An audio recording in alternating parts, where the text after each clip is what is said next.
Assalamualaikum warahmatullahi wabarakatuh. Kami dari mahasiswa Universitas Amikom Yogyakarta dari Fakultas Ekonomi dan Sosial, Prodi S1 Akuntansi dari kelompok 1.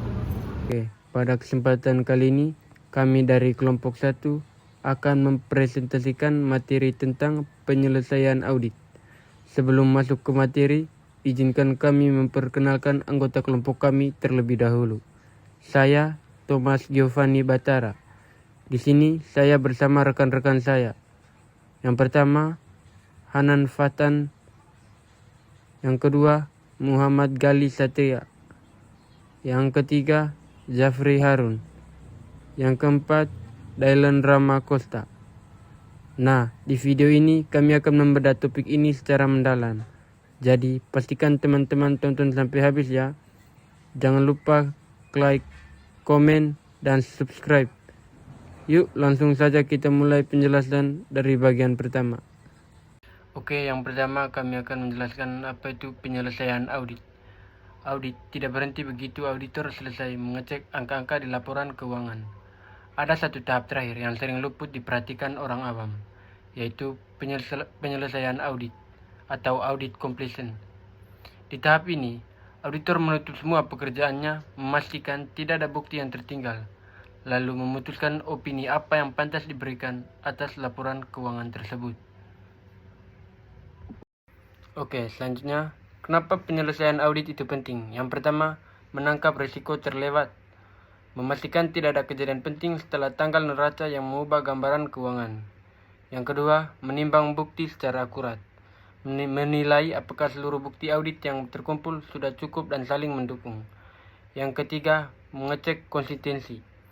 Membandingkan laporan keuangan dengan catatan lain seperti laporan tahunan agar tidak ada yang janggal. Yang keempat, menjadi dasar opini.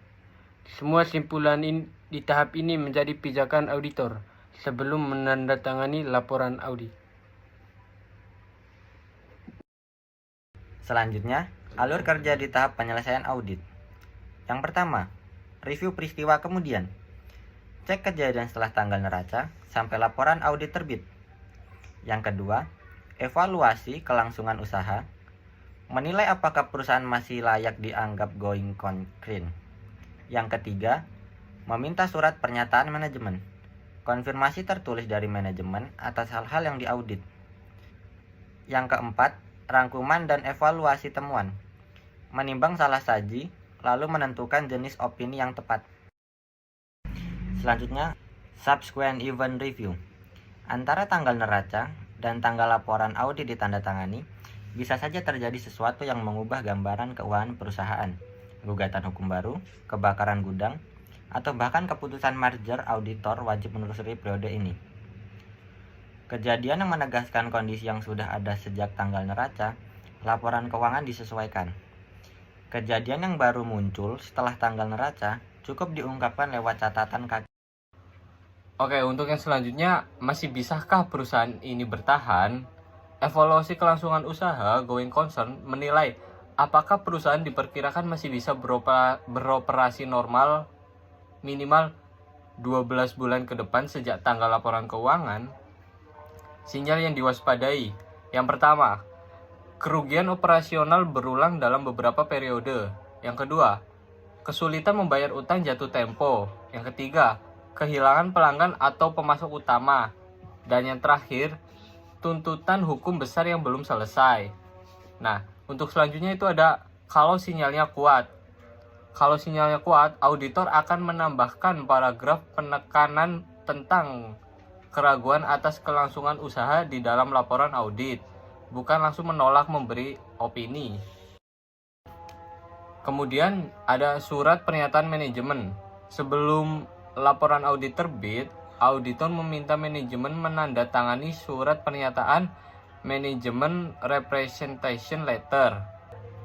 Bukan basa-basi, ini bukti tertulis bahwa manajemen sudah jujur menyampaikan informasi yang relevan selama proses audit berlangsung. Tanggung jawab laporan. Manajemen mengakui bertanggung jawab penuh atas penyusunan laporan keuangan.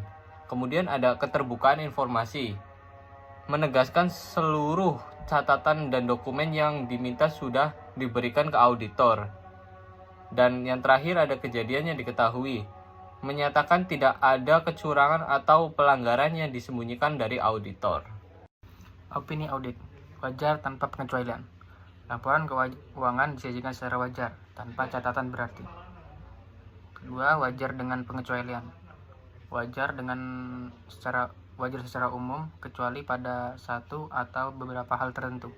Yang ketiga, tidak wajar, salah saji material dan menyeluruh. Laporan tidak bisa diandalkan. Yang keempat, menolak memberi opini. Auditor tidak memperoleh bukti yang cukup untuk menyimpulkan apapun. Modifikasi kartu kredit Bank Bukopin 2018. Selama lebih dari 5 tahun, data lebih dari 100.000 kartu kredit Bank Bukopin dimodifikasi sehingga posisi kredit dan pendapatan komisi tampak lebih besar dari kenyataan. Kejanggalan baru tertembus oleh tim internal bank sendiri pada Juli 2017, jauh setelah laporan keuangan tahun-tahun sebelumnya sudah diaudit dan diterbitkan ke publik. Manajemen akhirnya merevisi laporan keuangan 2015, 2016, dan 2017. Laba bersih 2016 turun drastis dari 1,8 triliun menjadi hanya 183 miliar setelah dikoreksi. Oke, selanjutnya kenapa bisa lolos bertahun-tahun? Auditor independen Bukopin, KAP Purwantono, Sungkoro dan Surja, jaringan EY Indonesia, disebut publik gagal mengendus modifikasi data yang sebenarnya menyentuh beberapa area yang sudah kita bahas sebelumnya. Yang pertama ada bukti audit atau verifikasi data. Verifikasi independen atas data kartu kredit tidak mengungkap modifikasi yang berlangsung bertahun-tahun. Yang kedua ada bukti layer atau pengawasan berlapis. Audit internal, auditor eksternal, Bank Indonesia dan OJK sama-sama tidak menangkap kejanggalan ini lebih awal. Yang ketiga ada restatement atau penyajian kembali, itu koreksi hanya bisa menjangkau 3 tahun terakhir sesuai aturan, meski modifikasi sudah berlangsung lebih lama. Akibatnya, CAR Bukopin anjlok dari 15,03% menjadi 11,62%, mendorong bank melakukan right issue untuk menambah modal. Jadi intinya kasus Bank Bukopin menunjukkan apa yang terjadi kalau tahap penyelesaian audit dikerjakan setengah hati. Modifikasi data kartu kredit lolos dari audit internal maupun eksternal bertahun-tahun, sampai laporan keuangan 3 tahun terakhir harus disajikan kembali. Padahal justru di tahap inilah auditor harusnya berani menahan diri sebelum menuliskan satu opini yang akan dipercaya banyak pihak seperti investor, kreditur, sampai